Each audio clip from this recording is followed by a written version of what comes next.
Hello everyone, आज के अखबार में क्या कुछ खबरें प्रकाशित हुई है वन बाय वन करके देखेंगे। 3 से 4 मिनट का वीडियो होगा, लास्ट तक बने रहिएगा। तो सबसे पहला अपडेट देख लीजिए। मैट्रिक व इंटर के फॉर्म 3 सितंबर तक भरे जाएंगे। दूसरा, राज्य में निर्वाचन आयुक्त ने कहा शिक्षकों नियोजक में पंचायत प्रतिनिधियों की भूमिका पर शिक्षा विभाग से लेंगे जानकारी। डीपली में भी पढ़ेंगे लास्ट में। अभी फ़िलहाल हेडिंग देखते चलेंगे। शिक्षकों की बहाली प्रक्रिया जारी रहेगी, शिक्षा मंत्री, यानी कि पंचायत चुनाव में भी शिक्षकों की प्रक्रिया जो चालू रहेगी।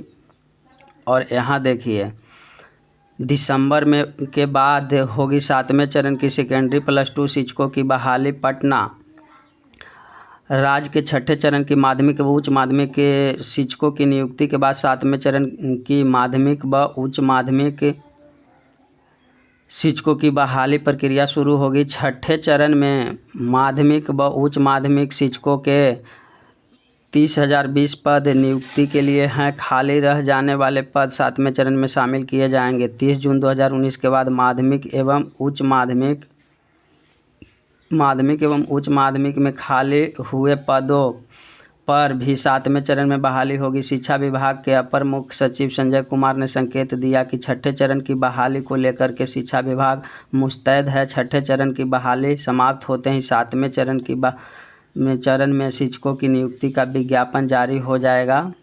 संभावना है कि नई नियुक्ति की प्रक्रिया ऑनलाइन हो और राज्य स्तर पर ही आवेदन जमा कराए जाएं। शिक्षा विभाग इसको लेकर के भी मत गठित कर रहा है। वर्तमान में राज्य भर में 6ठे चरण का शिक्षक नियोजन कार्यक्रम चल रहा है। तो जो ये आपका होगा बहाली, वो होगा ऑनलाइन मोड में होगा। 7वें चरण में शामिल किए जाएंगे 6ठे चरण के खाली पद, ये मुख्य बात है। और 30 जून 2019 के बाद रिक्त हुए पद भी 7वें चरण में शामिल किए जाएंगे और ये जो होगा ऑनलाइन होगा। यहाँ देखिए, दिसंबर के बाद होगी न्यायालय के निर्देश के बाद नियोजन शेड्यूल संशोधित किया गया है। माध्यमिक व उच्च माध्यमिक शिक्षकों की नियुक्ति में अनुमोदित मेधा सूची रोस्टर स्वीकृत के साथ वेबसाइट पर 10 दिसंबर तक अपलोड किया जाना है। उसके बाद 7वें चरण की नियुक्ति की प्रक्रिया आरंभ की जाएगी। अपर मुख्य सचिव संजय कुमार ने 6ठे और 7वें चरण को लेकर के अपने ट्वीट में कहा कि राज्य के प्रत्येक पंचायत में उच्च माध्यमिक विद्यालय में प्रारंभ किए गए हैं। इसके लिए भी शिक्षकों की ज़रूरत है ताकि 2020 में जहां 9वीं कक्षाएँ आरंभ हुई है वहां 2022 में 11वीं कक्षाएँ संचालित की जा सके। इन स्कूलों के लिए विद्यालय वार प्रधान द्वारा रिक्तियां आकलित की जा रही है। उसके बाद रोस्टर क्लियरेंस होगा। ये हो गया आपका। और देखिए, यहाँ जो प्रधानाध्यापकों की जो बहाली होनी है, परीक्षा एग्जामिनेशन बीपीएससी के द्वारा, उसका जो है प्रधानाध्यापकों की नियुक्ति खुली प्रतियोगिता के आधार पर करने की मांग तेज। तो ये तो होना चाहिए, क्योंकि खुली प्रतियोगिता है तो सबको मौका मिलना चाहिए। इसमें किसी एक्सपीरियंस की ज़रूरत नहीं है।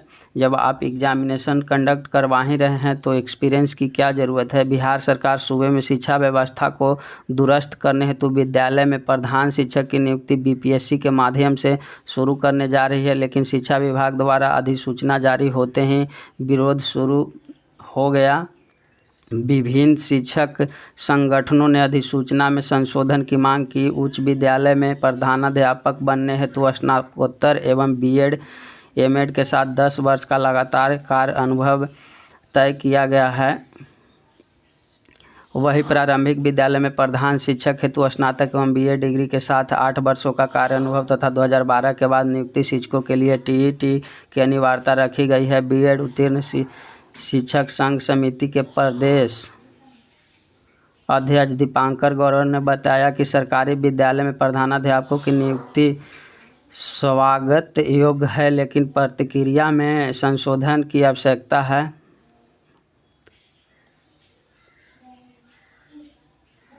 चलिए इधर देख लेंगे थोड़ा सा। शिक्षकों की बहाली प्रक्रिया जारी रहेगी, शिक्षा मंत्री। पंचायत चुनाव के बाद मिलेगा शिक्षकों का नियुक्ति पत्र। तो शिक्षकों को पंचायत चुनाव के बाद नियुक्ति पत्र मिलेगा, जैसा कि लगातार कहा जा रहा है आप लोग को अखबार के माध्यम से। शिक्षा मंत्री विजय कुमार चौधरी ने मंगलवार को कहा कि राज्य में पंचायत चुनाव आचार संहिता लागू होने के बावजूद तकरीबन 1.25 लाख प्रारंभिक माध्यमिक उच्च विद्यालय में शिक्षकों की बहाली प्रक्रिया जारी रहेगी, क्योंकि मूल रूप से छठे चरण की नियोजन प्रक्रिया पूरी कर ली गई है, सिर्फ औपचारिकताएं रह गई है। उन्होंने बताया कि पंचायती राज संस्थाओं के जनप्रतिनिधि कार्यकाल खत्म होते ही शिक्षा विभाग की ओर से तमाम नियोजन इकाइयों में परामर्शी समितियों का गठन कर दिया गया है, इसलिए शिक्षक नियोजन की प्रक्रिया प्रभावित नहीं होनी चाहिए। बता दें कि छठे चरण में 94,000 पदों पर प्रारंभिक शिक्षकों की 30,020 पदों का माध्यमिक एवं उच्च माध्यमिक शिक्षकों की बहाली प्रक्रिया चल रही है। 7वें चरण की शिक्षक नियोजन को प्रकाशित होगा विज्ञापन पढ़ना। शिक्षा विभाग ने अपर मुख्य सचिव संजय कुमार ने बताया कि छठे चरण की नियुक्ति, वही बात यहाँ पे भी लिखा गया है, कुल मिलाकर के आप इसको देखेंगे, मोबाइल ऐप से होगी विद्यालयों की निगरानी। यहाँ इसको देख लेंगे आप लोग। तो 7वां चरण जल्द से स्टार्ट हो जाएगी। अब यहाँ देखिए क्या लिखा गया है। पंचायत चुनाव के आदर्श आचार संहिता लागू होने के बाद परामर्शी समिति के शामिल पंचायत प्रतिनिधि की शिक्षक नियोजन में भूमिका को लेकर राज्य निर्वाचन आयोग शिक्षा विभाग से जानकारी लेगा। पंचायत के माध्यम से शिक्षकों की नियुक्ति के लिए फ़िलहाल काउंसलिंग चल रही है। 2 चरणों की काउंसलिंग हो चुकी है और तीसरे चरण की काउंसलिंग होनी है।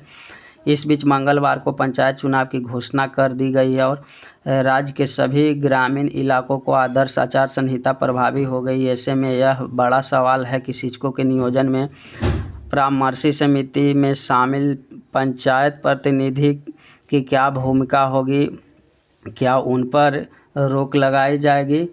इस सवाल पर राज्य निर्वाचन आयुक्त दीपक प्रसाद ने कहा कि वे शिक्षा विभाग के अधिकारियों से जानकारी लेंगे और उनके बाद आगे का निर्णय लिया जाएगा। उन्होंने कहा कि मंगलवार को ही उन्हें इस मामलों की जानकारी मिली है। आयुक्त ने कहा है कि नई योजनाओं के क्रियान्वयन में पंचायत प्रतिनिधि प्रत्यक्ष या परोक्ष रूप से काम नहीं करेंगे, लेकिन जो पुरानी योजनाएं चल रही है वे जारी रहेगी।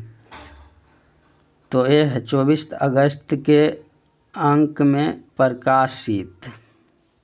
तो ये था आज का सारा अपडेट। और इधर जो है आपका मैट्रिक व इंटर के जो फॉर्म भरने की जो डेट है उसको बढ़ा दिया गया है और शाम में हमारा एक वीडियो अपलोड होगा। अब तक किसी ने वैसा वीडियो नहीं बनाया होगा, हम उसको अपलोड करने वाले हैं। तो आप लोग शाम में वो वीडियो को अवश्य देखेंगे। 8 से 9 बजे के बीच वो वीडियो पब्लिश किया जाएगा, तो उसको आप लोग अवश्य देखिएगा। थैंक यू, नमस्कार, बाय बाय।